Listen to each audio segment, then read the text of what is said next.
आंखों में नींद बहुत है पर सोना नहीं है, यही समय है कुछ करने का, इसे खोना नहीं है। मेरे दोस्तों, आज मैं आप लोगों के लिए जो इकोनॉमिक्स का क्वेश्चन लेकर आया हूं, ये आर्ट्स कॉमर्स साइंस तीनों ही स्ट्रीम के लिए है। और मेरे भाई, आज की क्वेश्चन देखकर आपको पता लगेगी कि आखिर हमारे फाइनल एग्जाम में कैसे प्रश्न आने वाले हैं। मेरे भाई, आप लोगों ने कहा था कि सर इंग्लिश में भी क्वेश्चन बताइए। मेरे दोस्तों, मैंने आज की जो क्वेश्चन बताने वाला हूं ना, वो इंग्लिश और हिंदी दोनों ही लैंग्वेज में होगी, ताकि आप लोगों को कोई दिक्कत ना हो। आप लोगों के लिए जब मेरे दोस्तों मैं इतना मेहनत कर सकता हूं, तो आप लोग शेयर क्यों नहीं करते हैं बताइए। ज्यादा से ज्यादा अपने दोस्तों को शेयर कीजिए। और चैलेंज करता हूं मेरे दोस्त कि जिसने भी जो भी बंदा अभी तक हमारे इस क्रैश कोर्स को ज्वाइन किया, फाउंडेशन कोर्स को या इकोनॉमिक्स के कोर्स को ज्वाइन किए, स्पेशली इकोनॉमिक्स के कोर्स को, अगर ईमानदारी पूर्वक आप लोगों ने यहां तक पढ़ लिए हैं, फिर एग्जाम देकर लौटेंगे तो एहसास होगा कि सर आपने 200 रुपया में इतना कुछ कैसे प्रोवाइड कर दिए। इतना मेहनत के साथ मेरे दोस्तों मैंने इकोनॉमिक्स के स्पेशल क्लास में, क्रैश कोर्स के स्पेशल क्लास में जबरदस्त तरीके से मैं सारा सब्जेक्ट की तैयारी करवा रहा हूं, मात्र मेरे दोस्तों 299 रुपया में। आइए सर क्वेश्चन में बात करते हैं। एक एक क्वेश्चन को देखिए मेरे। अवसर लागत के वैकल्पिक नाम क्या है, जो हर साल पूछे जाने वाले प्रश्न है। क्या अवसर लागत का वैकल्पिक नाम क्या है मेरे पास? तो याद रखिएगा, ट्रांसफर कॉस्ट, हस्तांतरण लागत। याद रखिए मेरे भाई, हर साल पूछे जाने वाला प्रश्न है। ऑप्शन नंबर हमारा बिल्कुल सही तो हो जाएगी, क्या सी इसका राइट आंसर हो जाएगी। टोटल में 50 क्वेश्चन लेकर आया हूं, दिल थाम कर बैठिए भाई, ठीक है। स्किप करेंगे जीवन में कुछ नहीं कर पाएंगे। मैंने पहले ही कहा था कि इकोनॉमिक्स एक ऐसा सब्जेक्ट है जो बिल्कुल ओरल सब्जेक्ट से अलग है। इसमें ज्यादा समय भी आप लोगों को देना है। निम्न में से मांग को प्रभावित करने वाले कारक कौन सा है? अच्छा, हमारे मांग डिमांड को प्रभावित करने वाला, इफेक्ट पहुंचाने वाला कारक कौन सा है? तो बताएंगे सर उपभोक्ता की आय। हमारा आय बढ़ेगी तो हम ज्यादा झाल मुड़ी खाएंगे, अगर ना बढ़े तो मेरे दोस्तों मैं एक सिगरेट भी खींच नहीं सकूंगा। यस या नो? तो वही चीज यहाँ पे कह रहा है कि हमारा उपभोक्ता के आय में जैसे जैसे मेरे दोस्तों कमी होगी, वृद्धि होगी, हमारा मांग भी वैसा ही होगा, है ना। चलते सर ऑप्शन नंबर सी। हम आशा करो रे बहन हमारे भाई तो उन्हें हमारे बतवा बुझल पा रही। उपयोगिता की मापन इकाई है भाई। उपयोगिता को हम लोग किस में मांगते हैं? मैंने बताया था किलोग्राम में। अगर किलोग्राम ऑप्शन में रहे और यूटिलस भी रहे, उस स्थिति में आप लोगों को लगाना है क्या भाई? यूटिलस। याद रखिए क्या लगाना है उस स्थिति में? यूटिलस। लेकिन अगर यूटिलस ऑप्शन में ना रहे तो आपको किलोग्राम लगा देना है, लेकिन अभी यूटिलस है तो इसको सही कीजिए भाई। आइए सर बात करते हैं, बजट की ढाल होती है भाई। मैंने चिल्ला चिल्ला के बताया था कि सर बजट की ढाल हमेशा नेगेटिव होती है, यानी हमारा ऋणात्मक होती है। क्या सर? ऑप्शन नंबर ए हमारा राइट आंसर हो जाएगी। आइए सर बात करते हैं अगला क्वेश्चन की, किस प्रकार की वस्तु की मांग उसकी कीमत में वृद्धि से बढ़ती है भाई? किस प्रकार की वस्तु की मांग उसकी कीमत में वृद्धि से बढ़ती है? याद रखिएगा मेरे भाई, कितना ऐसा प्रश्न है जो हर साल पूछे जाते हैं, उसमें से एक प्रश्न है हमारा, याद रखिएगा क्वेश्चन नंबर 5, विलासिता वस्तु। याद रखें मेरे भाई कि किस प्रकार की वस्तु की मांग उसकी कीमत में वृद्धि होती है भाई। याद रखिएगा, मांग उसकी कीमत में वृद्धि होती है भाई। अगला क्वेश्चन पे आते हैं सर कि किसी वस्तु की उत्पादन मात्रा में एक अतिरिक्त इकाई से वृद्धि करने पर उत्पादन लागत में होने वाली वृद्धि को क्या कहा जाता है? ऐसे वृद्धि को हम लोग क्या कहते हैं, ये आपसे पूछा गया है, तो बताएंगे सर मार्जिनल कॉस्ट। याद रखिएगा। क्या मेरे दादाजी? हाँ, दादाजी तो नहीं है, लेकिन मैं कह रहा हूं मेरा दादा नहीं भाई, मेरा भाई और मेरे बहन, है ना भाई। तो हमारा मार्जिनल कॉस्ट, याद रखिएगा मेरे भाई, मार्जिनल कॉस्ट से संबंधित आपका नंबरिकल क्वेश्चन भी आती है, इसको भी ख्याल रखिएगा। आइए सर बात करते हैं कि दीर्घकालीन उत्पादन फलन का नाम है। अच्छा, दीर्घकालीन फलन, उत्पादन फलन का नाम क्या है यह पूछा गया है। तो पैमाने का प्रतिफल नियम। और पैमाने का प्रतिफल का नियम का डायग्राम कैसा बनता है मेरे भाई? तो याद रखिएगा इस तरह से बनती है। देखिए मेरे भाई, मुझे डायग्राम भी बनाना नहीं आता भाई, इस तरह से बनता है। याद रखिएगा पैमाने का प्रतिफल का नियम का डायग्राम, इसको भी याद रखिएगा, ठीक है। चलिए सर अगला क्वेश्चन पाइए सर। देखिए नंबरिकल का क्वेश्चन है कि एक उत्पादक 10 खिलौना को बाजार में 5 रुपया प्रति खिलौने की दर से बेचता है, यानी एक खिलौने का दाम अगर 5 रुपया है तो 10 को खिलौने का दाम कितना होगा, यह आपसे पूछा गया है, पहला क्वेश्चन। दूसरा सर कि उसकी कुल संप्राप्ति क्या होगी, what is the total revenue. मेरे दोस्तों मैंने चिल्ला चिल्ला के स्टडी कराया था क्रैश कोर्स हो या फाउंडेशन कोर्स में कि सर टोटल रेवेन्यू का फॉर्मूला होती है सर कि क्वांटिटी इनटू क्या भाई? प्राइस। क्या मेरे शेर से नहीं हो? Quantity into price. क्या मेरे भाई? Quantity into price. आइए सर बात करते हैं, क्वांटिटी कितना था सर हमारा? 10 पीस इनटू सर हमारा प्राइस कितना था सर? 5 piece, 5 rupees. तो बताएंगे सर हमारा टोटल कितना हो जाएगी? तो टोटल हमारा 50। क्या हो जाएगा मेरे भाई? टोटल हमारा क्या हो जाएगा 50, इसका राइट आंसर हो जाएगी। ऑप्शन नंबर हमारा बिल्कुल सही हो जाएगी सी। आइए सर बात करते हैं पूर्ण प्रतियोगिता। ओ मेरे शेरों शेरनियों, आप लोग इस बात को एकदम लिख के रख ले, इस पागल इंसान की जो बात निकल रही है, कहना मेरे भाई फाइनल एग्जाम में याद रखेगा 5 मार्क्स का ये क्वेश्चन आएगी कि पूर्ण प्रतियोगिता बाजार किसे कहते हैं और पूर्ण प्रतियोगिता बाजार की क्या क्या विशेषता है। याद रखिएगा भाई, एक भी question competitive, what is competitive market, याद रखिए कॉम्पिटिटिव मार्केट का क्या क्या क्वालिटी है। 5 मार्क्स का आपके पेपर में क्वेश्चन छपेंगे, लिख के रख ले मेरे शेरों शेरनियों, ठीक है। चलिए पूर्ण प्रतियोगिता बाजार, जहां पे बहुत सारे बेचने वाला हूं, बहुत सारे खरीदने वाला हूं, इन्हें हमारा ऑप्शन नंबर याद रखिएगा डी इसका सही उत्तर हो जाएगी। एक अधिकारी द्वारा उत्पादित वस्तु की मांग होती है भाई, एक अधिकारी द्वारा उत्पादित वस्तु की जो मांग है वो होती है भाई, क्या होती है भाई, याद रखिएगा लोचदार होती है। क्या होती है मेरे भाई, लोचदार। यानी ऑप्शन नंबर हमारा बिल्कुल सही उत्तर हो जाएगी, क्या भाई, ऑप्शन नंबर बी हमारा सही उत्तर हो जाएगी। एल्फ्रेड मार्शल के अनुसार उपयोगिता की माप की इकाई क्या है भाई, याद रखिएगा। अगर हम क्वेश्चन नंबर 11 की बात करें सर, तो याद रखना है यूटिलस है। क्या है मेरे शेर सुनियो, यूटिलस है। शेयर कीजिए मेरे भाई, मैं बहुत मेहनत कर रहा हूं आप लोगों के लिए, इकोनॉमिक्स में खास करके ध्यान में रखना है हम सभी को मिलकर भाई, ठीक है। निम्न में से किस वक्र का आकार यू आकार, उल्टा यू आकार जैसा होता है। उल्टा यू आकार का मतलब मेरे भाई इस तरह से होता है, इसमें से आपको बताना है कि उल्टा यू आकार कौन होता है। औसत लागत, क्या मेरे शेर शेरनियों, औसत लागत इसका राइट आंसर हो जाएगी। कॉब डोगलस उत्पादन, ओ मेरे भाई लिख ले पेपर में छपेगी, याद रखिए, जाकर देखिए जैकबोर्ड में। या आपसे पूछा गया मेरे दोस्तों quantity equal to A alpha के बीटा, इसका हमेशा फॉर्मूला होता है मेरे भाई अल्फा प्लस बीटा। क्या होता है मेरे भाई, अल्फा प्लस बीटा। कई सालों से अभी प्री बोर्ड का एग्जाम हुआ है, वहां पे भी ये क्वेश्चन पूछा गया था। आइए मेरे भाई मजे से पढ़ेंगे। किसी वस्तु की मांग वक्र, अगर क्वांटिटी, मांग का मतलब क्वांटिटी इक्वल टू 10 - 5p दिया हुआ रहे, याद रखिएगा मेरे भाई, और आपसे कहे ए मेरे दोस्तों बताइए ना, अगर प्राइस 2 रुपया है, कितना भाई, अगर प्राइस 2 रुपया है, क्यों भाई, क्योंकि प्राइस 2 रुपया है, तो आपसे पूछा गया कि प्रति इकाई पर वस्तु की मांग क्या होगी।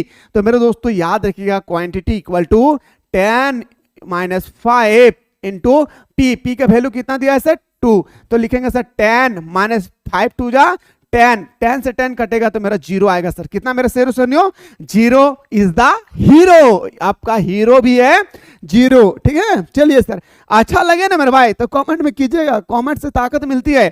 एक अधिकार में वस्तु की कीमत P और सीमांत लागत, याद रखिएगा एक अधिकार वस्तु में एक हमारा P है सर और एक हमारा मार्जिनल कॉस्ट है। तो मार्जिनल कॉस्ट से हमेशा हमारा प्राइस ज्यादा होती है एक अधिकार बाजार में। ऑप्शन नंबर हमारा क्या हो जाएगा सर, सी हमारा सही उत्तर हो जाएगा। अब आते हैं सर आपका 5 क्वेश्चन मैं लेकर आया हूं आप लोगों का फिल इन द ब्लैंक्स, जो मजे से हम लोगों को पढ़ना है। डैश ने अर्थशास्त्र को धन का विज्ञान कहा, इसमें क्या होगी ना मेरे दोस्तों, माइंड आपका और फास्ट चलेगा। याद रखिए इसमें क्या होगी, आपका माइंड और फास्ट काम करेगी। पूछ रहा है ना मेरे भाई कि अर्थशास्त्र को धन का विज्ञान किसने कहा था, तो बताएंगे सर एडम स्मिथ। याद रखिए क्या भाई, एडम स्मिथ, याद रखना, ठीक है। आपसे पूछा गया उपयोगिता को डैश में मापा जाता है, उपयोगिता को हम लोग जस्ट पढ़े सर यूटी लस में मापा जाता है, मैंने अभी जस्ट पढ़ा भाई।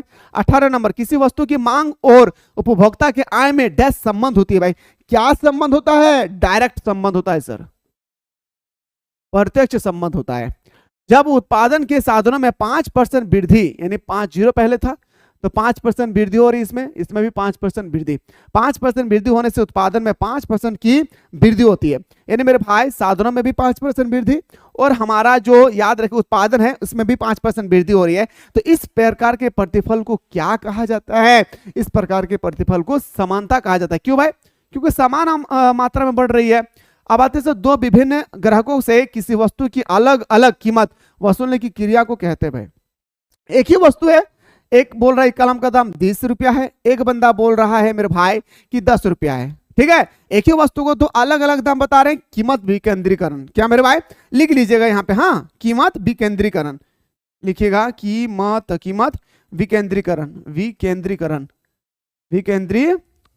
करण, याद रखिए भाई, क्या मेरे शेर शेरनियों, कीमत विकेंद्रीकरण, एकदम अच्छी तरह से लिख लेना भाई, ठीक है। आप आते हैं क्वेश्चन पे, आप बुक नंबर 2 आपका स्टार्ट हो गया। बुक नंबर 1 से मैंने लगभग 20 क्वेश्चन तैयार किया था। बुक नंबर 1 के बाद 2 देखिए, विश्व की महामंदी किस वर्ष हुई थी? विश्व महामंदी हुई थी 1929 में। ये आपका बुक नंबर 2 स्टार्ट हो गई। आप सभी को पता है मेरे दोस्तों की इकोनॉमिक्स में 2 बुक है, यस या नो?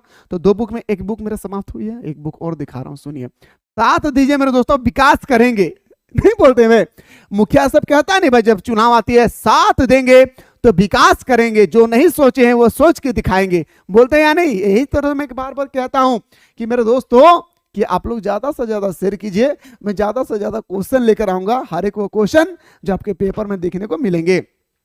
निम्नलिखित में से किसे राष्ट्रीय आय की गणना में सम्मिलित नहीं किया जाता है? याद रखिएगा, नेशनल इनकम में किसको हम लोग शामिल नहीं करते हैं? तो मेरे दोस्तों मजदूर को तो करते हैं भाई, ये तो बिल्कुल सही बात है कि जो नहीं करते वो आपसे पूछा जा रहा है, लेकिन मेरे भाई हम लोग तो करते हैं इसको, लाभ को भी करते हैं, लगान को भी करते हैं, लेकिन हमारा भुगतान को नहीं करते। ऑप्शन नंबर हमारा बिल्कुल सही हो जाएगी सी। अगला क्वेश्चन से, सबसे तरल संपत्ति किसे माना जाता है? Which of the following is considered as the most liquid asset? मेरे दोस्तों सबसे तरल संपत्ति किसे कहा जाता है? अच्छा, तरल संपत्ति का मतलब आप लोगों को समझ में आया किससे तरल संपत्ति है क्या? मेरे दोस्तों इसको हम लोग तरल का मतलब कुछ भी कर सकते हैं, है ना? याद रखिएगा, ऑप्शन नंबर हमारा कुछ भी खरीद सकते हैं, ऑप्शन नंबर सी हमारा राइट आंसर हो जाएगी। व्यावसायिक बैंकों का कार्य नहीं है भाई, व्यावसायिक बैंकों का कार्य नहीं है, वो आपसे पूछा गया तो है जमा स्वीकार करना, ये तो है, एजेंट का कार्य करना, ये भी है, साख निर्माण करना, मूर्धनि निर्गमन करना। मेरे दोस्तों साख निर्माण करना ये है, लेकिन ऑप्शन नंबर हमारा डी नहीं है। अच्छा लगे तो जरूर बताइएगा भाई, है ना? इसके बाद मैं सब्जेक्टिव भी लेकर आऊंगा, शेयर करेंगे, सब्जेक्टिव भी मिलेगी। 100 नहीं भाई, लिख के रख ले मेरे शेरों शेरनियों, 2025 के एग्जाम में 100 नहीं 500% ये क्वेश्चन देखने को मिलेंगे। याद रखिएगा कि एमपीसी प्लस एमपीएस का मान कितना होता है सर? तो बताएंगे सर 1 होती है। कितना मेरे भाई? 1 होता है। अब क्वेश्चन आ गया सर आपके सामने, यदि एमपीएस, मैंने दोस्तों 1 सेकंड में बता रहा हूं, 1 सेकंड, मैंने आप लोगों को चिल्ला चिल्ला के तो फॉर्मूला पढ़ाया था सर, के मतलब कैपिटल गुणांक equal to 1/1 minus MPC. MPC एक होता है सर ये, और एक होता है सर के इक्वल टू 1/एमपीएस। मैंने 2 फॉर्मूला बताया था ना भाई। तो आपके सामने के का मान पूछा गया है, नहीं पता है सर। एमपीसी का मान दिया है बहुत ही तगड़ा तरीके से सर 0.2, हमसे के का मान पूछा गया सर के इक्वल टू, ओ मेरे शेर शेरनियों थोड़ा सा ध्यान देंगे, के इक्वल टू 1/एमपीएस। 1/एमपीएस का वैल्यू कितना है सर? 0.2, पॉइंट को हटाएंगे तो 0 आएगी, 2 5 10। याद रखिएगा मेरे भाई, ऑप्शन नंबर क्या हो जाएगा सर? ऑप्शन नंबर चिल्ला चिल्ला के बताए थे सर, ऑप्शन नंबर हमारा क्या हो जाएगी? तो बताएंगे सर ऑप्शन नंबर हमारा, sorry option number A is the right answer. इस तरह से नंबरिकल क्वेश्चन मेरे दोस्तों आपके पेपर में आएगी, कंफर्म है कि आएगी तो आएगी, याद रखिएगा। तो सरकार के पूंजीगत आय के स्रोत है भाई, सरकार के जो हमारा पूंजीगत आय के स्रोत है वो आपसे पूछा जा रहा है कि क्या है? तो कर है भाई। सरकार को पैसा कैसे मिलता है? हम लोग टैक्स देते हैं। जैसे आपने कोई कोर्स किए है ना भाई, आपने कोई भी कोर्स एग्जांपल में दे रहा हूं, आपने क्रैश कोर्स ज्वाइन किया 300 रुपया का, ठीक है, 300 रुपया में, तो सरकार आपसे ना 18% जीएसटी लेती है। तो बांटेंगे सर 18 3 54। मेरे दोस्तों मेरा फी पता है ओरिजिनल में कितना है? 200, याद रखिएगा 244 रुपया। सरकार कितना? 246 रुपया, 246 रुपया। सरकार 54 रुपये टैक्स ले रही है मेरे दोस्तों, ये टैक्स आपसे ले रही है। इसीलिए तो मैं कहता हूं मेरे भाई कि भारत कभी आगे बढ़ ही नहीं सकता है, भारत कभी विश्व गुरु बन ही नहीं सकता है जहां पे एक कलम पर सरकार ने जीएसटी लगा के रखा है, एक बुक पे गरीब बच्चे बेचारा पढ़ नहीं पा रहे हैं, बुक खरीदने का औकात नहीं है, कॉपी खरीदने की औकात नहीं है मेरे भाई, सरकार ने उस पर भी जीएसटी लगा दिया है और कहता है कि भारत जैसा देश महान है। Bharat is a democracy country, Bharat is a not democracy country, Bharat is a नेतागिरी। याद रखिएगा, भारत क्या है? लीडरशिप का है भाई, याद रखिएगा मेरे दोस्तों। अगर मैं गलत बोल रहा हूं तो सॉरी चाहता हूं, जो रियलिटी है वही मैं बोल रहा हूं। कॉपी खरीदिए 18% जीएसटी, पेन खरीदिए 18% जीएसटी, कोर्स खरीदिए कोई भी कोर्स को 18% जीएसटी। इसीलिए ना मेरे भाई हर एक ऑनलाइन प्लेटफॉर्म वाला ज्यादा से ज्यादा फी बढ़ाकर रखते हैं, नहीं तो उनका मकसद है कि कम से कम पैसा में मैं बेटर से बेटर शिक्षा प्रोवाइड करूं।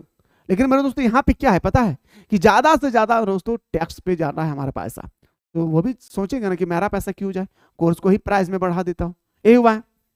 ठीक है, चलिए सर, भारत में वित्तीय वर्ष की अवधि क्या है? 1 अप्रैल से 31 मार्च तक। कब है मेरे भाई?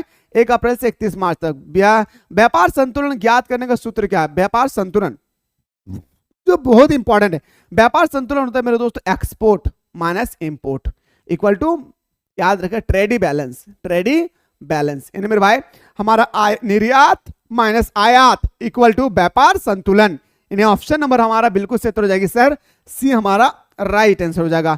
आइए सर बात करते हैं अगला क्वेश्चन पे कि एक देश के व्यापार संतुलन के चालू खाता में क्या सम्मिलित नहीं करता है? क्या चालू खाता में सम्मिलित नहीं करते हैं? तो बताएंगे विदेशी ऋण। याद रखिए जो फॉरेन कंट्री से, मतलब अमेरिका से, रूस से, ब्रिटेन से जो हम लोग लोन लेते हैं ना, उसको शामिल नहीं किया जाता व्यापार संतुलन में। चलिए सर, उम्मीद करते समझ में आ गया होगा। The general theory of employment interest money नामक पुस्तक किसने लिखा था? यह पुस्तक लिखने वाला कैंडिडेट कौन था? मेरे भाई याद रखिएगा जीएम कीन्स, जिन्होंने बाजार का सिद्धांत भी दिया था। याद रखिएगा मेरे भाई। अगला क्वेश्चन पे सर, निम्नलिखित में से कौन राष्ट्रीय आय की गणना की विधि नहीं है? राष्ट्रीय आय की गणना की विधि जो नहीं है वो आपसे पूछा गया है। याद रखिएगा प्रतिशत विधि, बाकी उत्पादन विधि, आय विधि, व्यय विधि सब कुछ है भाई। निम्न में से कौन एक मुद्रा का कार्य नहीं है? आपको बताना है कि पैसा जो है ना मेरे भाई, मुद्रा मतलब क्या? पैसा। पैसा का कार्य क्या नहीं है भाई? कीमत स्थिरता। यानी ऑप्शन नंबर हमारा डी इसका राइट आंसर हो जाएगी। भारत में मुद्रा निर्गमन का कार्य कौन करता है? भारत में मुद्रा निर्गमन का कार्य कौन करते हैं? तो बताएंगे सर, याद रखेगा भारतीय रिजर्व बैंक। ऑप्शन नंबर हमारे क्या हो जाएगी सर? भारतीय रिजर्व बैंक। इसकी स्थापना होती है मेरे शेरों शेरनियों 1 अप्रैल 1935। इसका राष्ट्रीयकरण कब किया गया था सर? 1949। भूलना नहीं है भाई। ऑप्शन नंबर हमारा क्या हो जाएगी सर? सी इसका राइट आंसर हो जाएगी। राजकोषीय नीति के अंग होते हैं, जो हमारा राजकोषीय नीति है इसका अंग होती है क्या भाई? कर नीति यानी tax policy. Option number A हमारा सही तो हो जाएगा। बात करते हैं सर, अगला क्वेश्चन है, अब आपके सामने आ गया sir, fill in the blanks.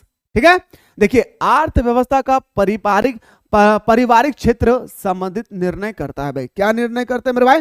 उत्पादन के कारण। यहां लिखिएगा उत्पादन के कारण। क्या लिखना है भाई? उत्पादन के कारण। एकदम मस्त तरीके से लिखना है उत्पादन के कारण। वे वस्तु जो किसी वस्तु के उत्पादन में कच्चे माल के रूप में प्रयुक्त होती है, वैसे वस्तु को हम लोग क्या कहते हैं? कल मैंने बताया था क्रैश कोर्स में, याद रखिए कल मैंने यहीं पे समझाया था आप लोगों को बाबू, कल, ज्यादा दिन भी नहीं हुआ। मध्यवर्ती वस्तु किसे कहते हैं मेरे दोस्तों? जिससे हम अंतिम वस्तु के निर्माण में भूमिका निभाते हैं। जैसे हमारा गेहूं क्या हो गया?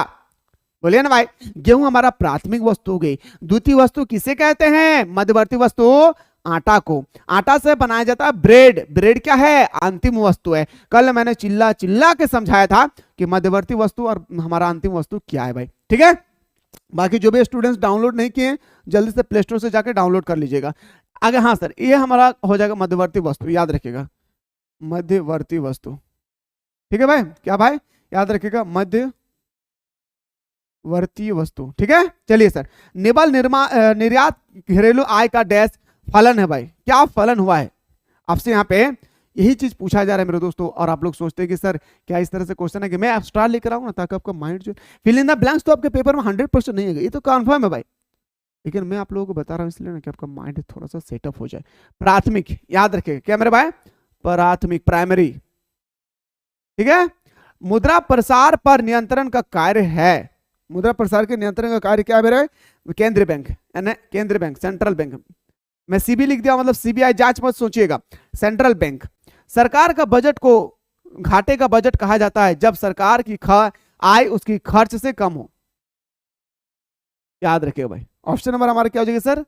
हमारा इस तरह से 50 क्वेश्चन मैंने कंप्लीट किया। कितना ऐसे स्टूडेंट्स है जो आप लोग चाहते हैं कि सर सब्जेक्टिव भी, बहुत विश्वास करते हैं सर आप पे, आप सब्जेक्टिव भी करवा दीजिए। तो मेरे दोस्तों जमकर आप लोग तैयार रहिए, मैं अगला वीडियो में लेकर आ रहा हूं सब्जेक्टिव। बस मैं देखना चाहता हूं आप लोगों का कमेंट सेक्शन का। वेट कीजिए, हम लोग बात करेंगे नेक्स्ट वीडियो में सब्जेक्टिव क्वेश्चन के साथ।